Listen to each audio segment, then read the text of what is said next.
Hey Team YouTube, just have a quick video here to talk about a little home improvement, home modification I did, yesterday.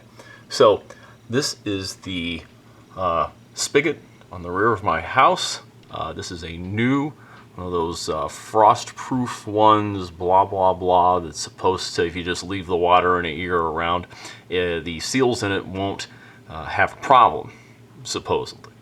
And it was a little different than the one that came in the house, but I also had one intermediately that I used for a number of years that it ended up leaking, and it was leaking for a little tiny bit for the last year. And to make things worse, the ball valve that was in the inside of the house also was a little tiny bit leaky. So I went ahead and I changed some stuff up. So this is the cold water line here from the water heater. And right here, this tube was originally up like at a 45 degree, so I sweated those joints out, dropped that down to more or less horizontal, and they were out of ball valves at my home improvement store, so I went with a gate valve. And that's okay, whatever. The price is really no object. And then what I did was to create this U-shaped flow, route for the water, and that way I could locate the ball valve or the gate valve strategically, blah blah blah, and hopefully from now on changing out the spigot is just simply a matter of getting some wrenches in there, because it is an NPT fitting, and changing them out. The other thing that I did, I'm going to talk about in a minute when I go ahead and move the stool and walk over there. Hey Team YouTube, just putting in perspective where I'm at right now.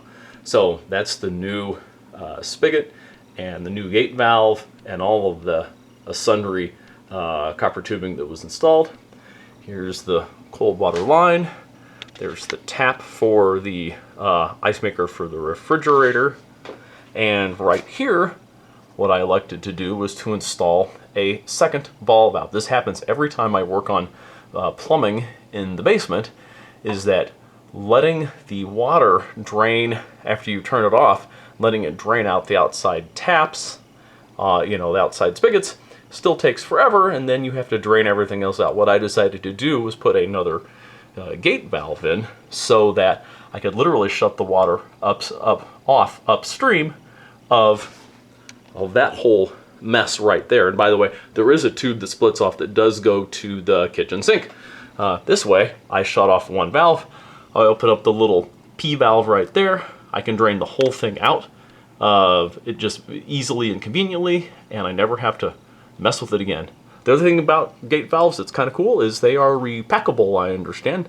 Hope that is a true statement. Either way, that's all I got for tonight, YouTube. Have a good one.